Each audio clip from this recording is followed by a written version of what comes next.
大家好啊！今日咧又會同大家分享一下做三角琴調音嘅工作啦。咁咧呢部琴咧嚟到呢度大概1個月左右啦，就未調音嘅。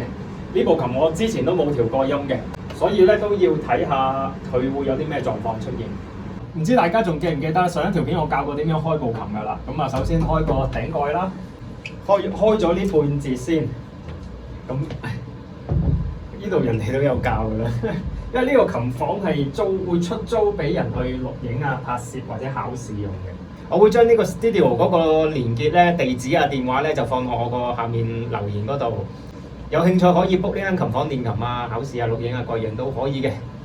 之後開之前 check 嗰個校位嗰支芯有冇走出嚟，冇問題嘅。好啦，冇問題先打開。又係啦，最長嗰支篤最入嗰個窿。嗱，呢度仲有一個㗎，我呢支用嘅。開鍵蓋。嗱，鍵蓋唔係個個師傅都會拆出嚟嘅，即係我嘅師傅要我學師嘅時候咧，一定要拆出嚟，咁所以咧我都習慣咗啦。嗱，呢度咧唔睇住 check 咗其他嘢先 ，check 咗 pedal 先，因為呢部琴咧係大概1個月前運到過嚟嘅時候咧係未做任何檢查，咁有陣時咧。啲搬運咧唔係太識得點去安嗰個腳踏㗎，所以我哋調音師都要再 check 一 check 佢有冇問題。咁咧主要呢度睇咩咧？睇啲螺絲有冇擰實嘅。啲螺絲，因為有陣時咧，我試過係成粒篤咗喺度，擰咗幾下就冇擰㗎啦。真係試過有呢啲 case 嘅。咁而家呢度傷實咗㗎啦 ，OK 啦，搖下佢冇問題。下面啦，呢啲位啦，係咪實嘅啦？再 check 啦，嗱呢個小木頭啦，有陣時候會彈咗出嚟嘅，彈咗出嚟咧，你踩 pedal 就冇乜反應嘅，係常見嘅呢個問題。跟住呢度啦，係咪實嘅啦？好啦，哎呀，咁啊，順便睇下個音板啊，有冇爆，有冇裂啦？下面太黑啦，實在睇唔到。個攝錄機唔會錄得好好啊，我睇得好清楚啊，咁就冇嘢啦。哎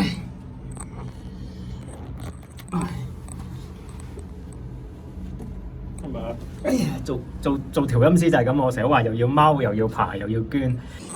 OK， 好啦，睇下呢，跟住睇下呢3個腳踏啦，係咪運作正常啦 ？OK。踩落去右邊 pedal 踩落去，大概 feel 到2-3 mm 虛位，跟住先至真係實嘅踩到落去嘅個感覺。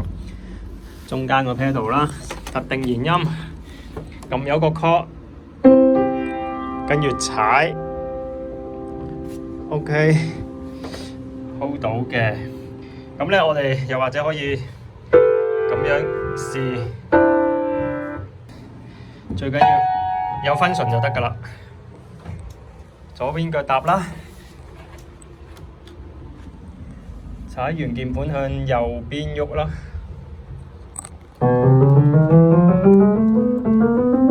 踩完之後會有弱音效果啦。check 琴橋啦 ，check 下琴橋有冇裂啦。咁順便都可以睇下啲弦線有冇生鏽。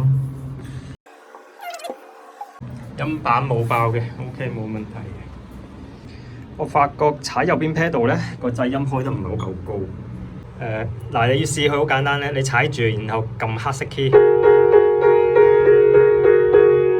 你會見到掣音跳嘅。跳係正常嘅，但係而家跳得太多，跳少少就得㗎啦。如果想個 damper 可以開得大多少少咧，可以擰呢粒嘢。黑得滯啦又，嗱，擰呢粒嘢，順時針擰落去，等呢一個距離闊啲，佢就可以開得大少少噶啦。咁大到點為之啱咧？就係又係啦，踩住右邊 pedal，跟住撳黑色 key 嗰陣時咧，黑色 key 係輕微跳嘅啫，咁就 OK。咁如果咧要個 pedal 早啲有反應，或者踩落去嗰下虛位細啲嘅咧，就係擰呢粒嘢嘅，呢一粒係擰得嘅。咁咧呢個咧，你擰高佢咧，你個虛位咧就會越細嘅。你擰低佢咧，佢個虛位咧就會越大嘅。咁好多時咧都係呢粒咁嘅螺絲咧鬆咗，踩得多鬆咗，跟住呢粒嘢就你踩得多，佢又繼續一齊鬆落去啦，鬆。咁卒之咧，你嗰個虛位就好大啦，踩落去個虛位咧就大得非常多啦。通常都係咁嘅，咁啊好簡單 fix 佢啦，擰翻高佢就得噶啦。咁呢家呢個整好咗啦，啱高度啦，自己揾手試下啦。差唔多感覺啦，啱嘅時候就下面呢粒咧就擰翻實佢，用六角匙擰翻實佢。而家搞掂啦，個黑鍵咧係會跳得冇咁犀利噶，咁樣就為之 OK 啦。基本檢查做晒就可以調音啦。咁咧頭先 check 到呢部琴係441嘅，咁我 keep 翻佢441就 OK 嘅啦，因為通常都唔會話專登推低或者再拉高嘅啦。441有陣時咧彈琴嗰個咧會覺得好聽啲嘅，同埋佢會響啲嘅部琴。啱啱部琴調好咗啦，咁都非常 stable 啊呢部琴。佢本身之前咧調開個師傅跟得好好啊，咁變咗嗰個音準咧就好穩定，唔容易走音。音色嘅話咧，呢部Yamaha算係有嘅喎，咁大家可以得閒過嚟試下啦。好啦，咁我而家去第二度啦。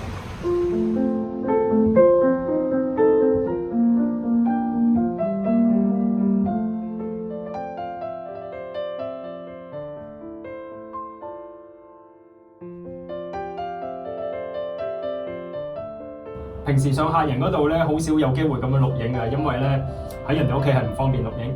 今日呢度個 studio 嗰個客人咧就可以俾我錄影，咁所以咧我就可以介紹到俾大家我做嘢嘅時候係會做啲乜嘢啦。咁鍵蓋咧有陣時你呢度會錘到一啲嘢落去嘅。如果你想自己拆嘅時候好簡單啦，打開晒鍵蓋成90度啦，然之後成個鍵蓋90度垂直攞上嚟。最緊要攞嗰陣時兩隻手平衡，千祈唔好咁樣斜。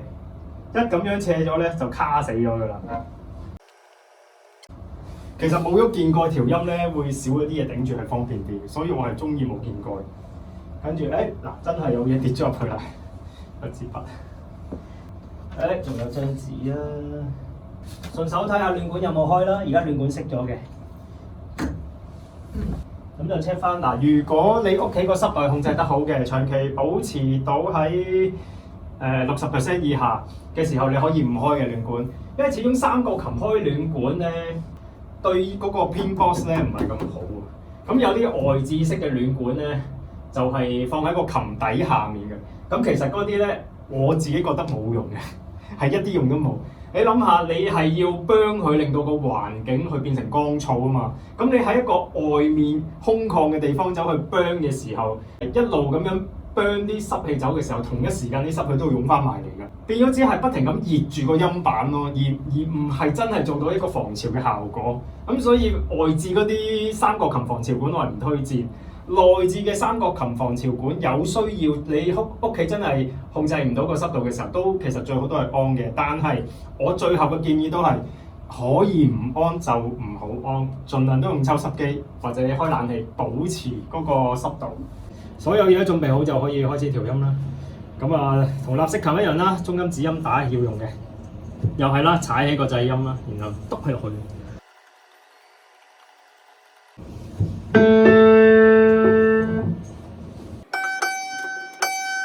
啱啱一路調嘅時候咧，就發覺呢個音有啲雜聲，聽唔聽到？有啲好似揩到鋼線咁嘅聲。個原因咧，其實就係因為個 damper 咧，佢而家係呢個啊。大家會發覺呢個 damper 其實成個係挨咗去右邊嘅。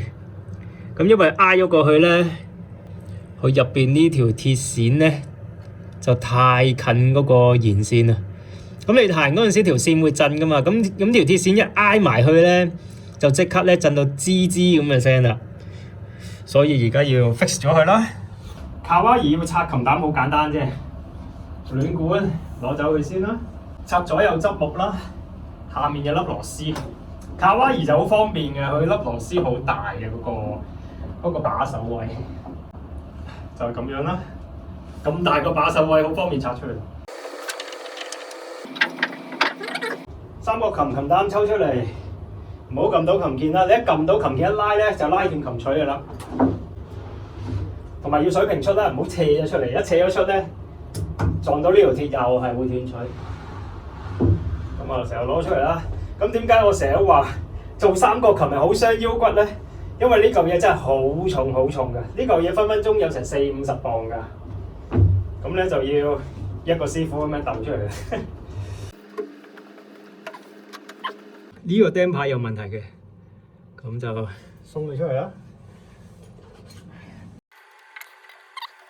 好明顯啊，見到呢條威亞同呢個窿，呢度有個窿嘅，插呢個威亞入去嘅窿，唔係成直線嘅，見唔見？偏咗去左邊少少嘅。咁喺呢個情況咧，我哋就要咬一咬條威亞，等佢可以入返去個窿嗰度啦。而家整好咗啦，大家會見到個角度一樣嘅同隔離。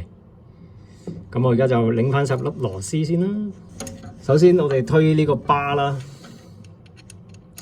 推嘅時候咧，全部釘牌應該係一齊起嘅，所以嗱，你見我而家係喐呢一個巴，跟住咧就返啱個位咧，扭返10粒螺絲，咁咧盡量做到咧，大家都係一齊喐嘅。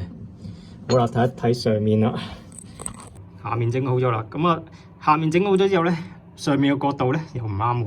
咩角度啊？個釘牌威亞個角度啊，大家咧會見到咧，去開嘅時候咧會向右邊走。OK。向右邊走啊，翻落去嘅時候咧就走翻去左邊。咁呢個咧就要再校過嗰個角度啦，上角度啊，製音威亞個上角度。而家咁樣我哋要校翻闊少少。我話嗰個上角度咧，呢一個角度。嗱，你會見到呢個向左啦，左向右咁樣嘅其實呢度係一個 reset 型嚟嘅。咁我哋而家要整大少少呢個 reset 型，先至可以冇咗頭先嗰個問題，搞掂啦！而家個角度啱翻咧，佢冇再左右走啦。而家就可以放翻個琴擔落去啦。頭先係呢個音嘅 ，OK 啦。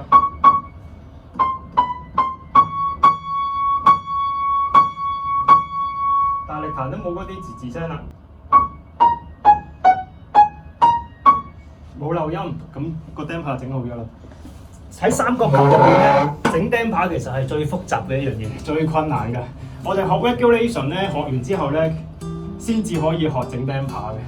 就算喺工廠咧，成個生產線上面咧，釘牌都係俾一班最有經驗嘅師傅去做嘅。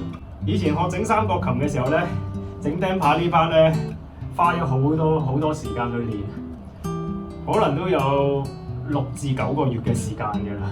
真係日做夜做，全部鬆晒佢，全部角度嗰樣嘢做到師傅話滿意為止先可以。